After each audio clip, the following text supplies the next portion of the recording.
Okay, hello everyone. In this video, we're going to learn our first trick to solving derivatives. And it's a pretty handy one since it allows us to find the derivative of any polynomial function. Okay? So first we should know about some properties of polynomials. So let's have two differentiable functions, f of x and g of x. Okay? So, first off, f prime, f prime of x plus g prime of x equals f plus g prime of x. And if you're not sure what this means, like if you had a function h of x equals f of x plus g of x, then h prime of x will equal f prime of x plus g prime of x. Same thing for divisions. Let's just put a plus or minus, plus or minus, plus or minus, plus or minus, okay? So that's basically it. Yeah, the addition and subtraction rules. Because you can't really do, well, if you were to do fg prime of x,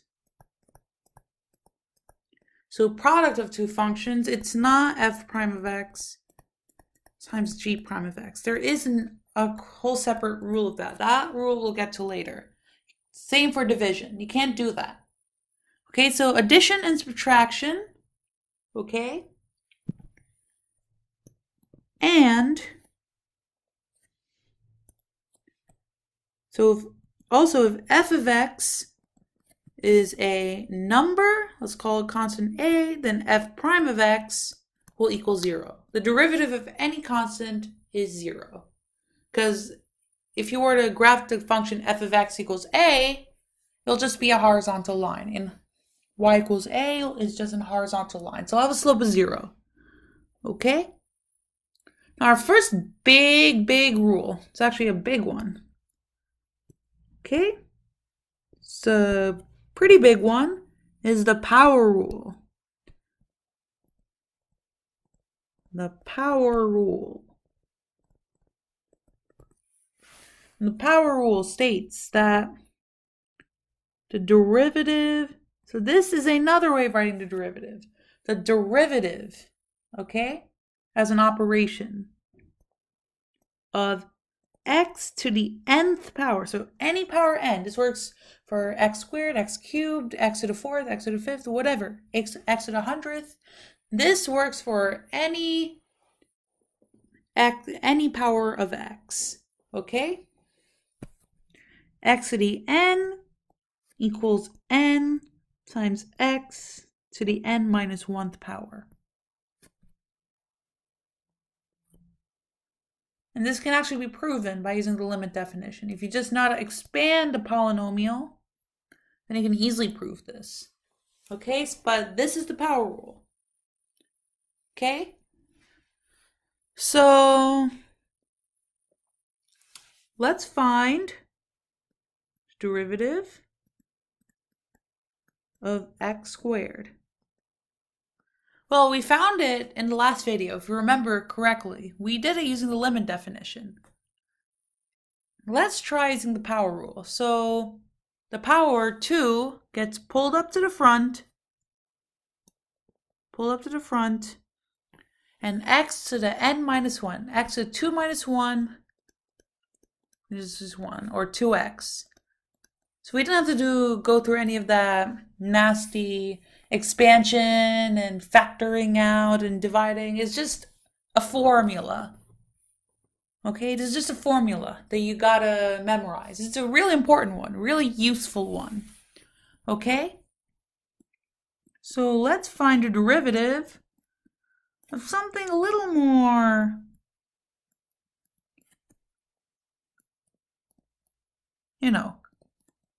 an actual polynomial with x squares and x's mixed together. Okay, so that will equal, well, that's just a derivative of each of the parts. The derivative of 2x squared plus the derivative of 3x plus the derivative of 5. Okay?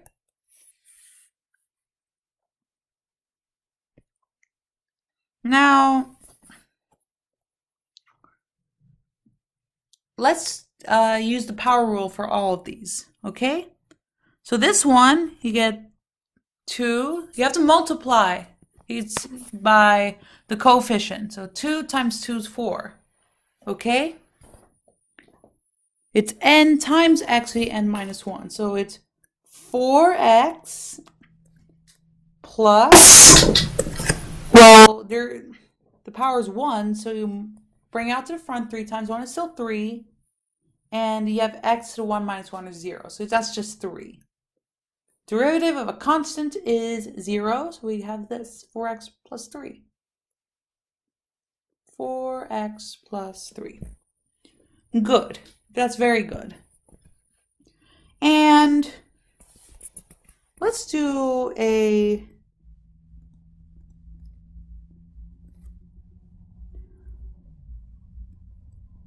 let's do this. So you might be thinking, we didn't learn a rule for radicals, but if you are clever, you could easily just rewrite this as x to the 1/2. And this works for fractional exponents as well. Okay, you just put the power to the back, and you subtract 1. So you get x to 1/2 times x to the negative 1/2. Or if you were to write it in the original notation, that's 1 over 2 square root of x. And if you remember the last video, this is the same thing we got using that limit process. So this actually works. Okay? So let's do a bit of an applied-ish problem. So we want to find the equation of the tangent line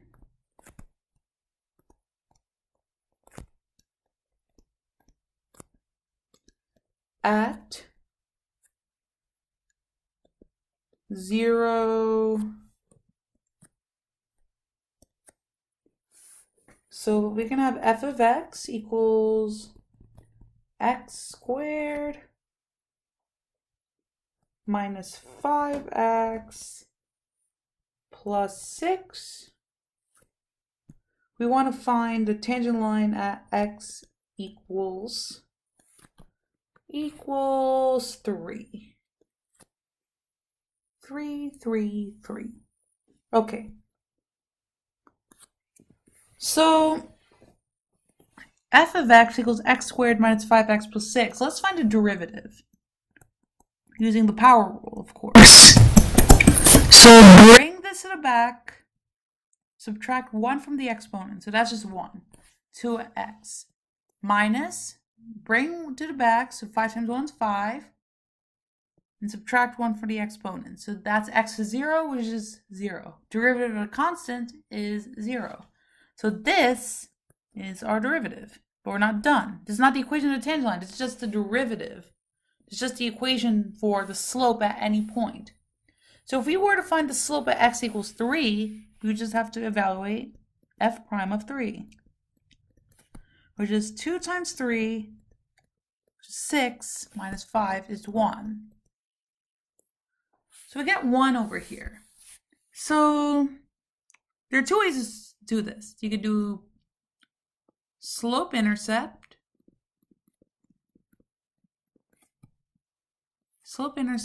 or point-slope form, both of which you should remember from algebra. So I'm going to do them both ways, and you can choose a preference if you want. So what is f of 3, since we're going to need that for both of these? f of 3 is 3 squared is 9 minus 5 times 3 is 15. So negative 6 plus 6 is 0. It's convenient. So we're going to have y equals mx plus b. 0 equals the slope 1. Okay, this is the slope times x plus b.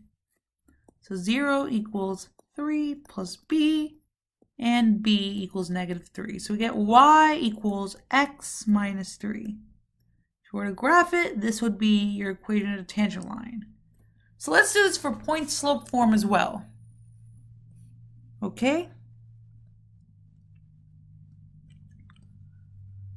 So if you know point-slope form, it's y minus y1 equals m times x minus x1. Okay? So what we're going to do is we are going to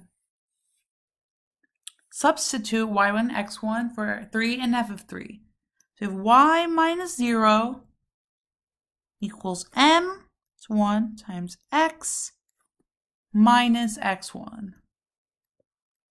So 0 is 0. 1 is 1 times anything is itself. So y equals x minus 3. So point-slope form was quite easy for this problem. So we get the same answer. It doesn't matter which one you choose.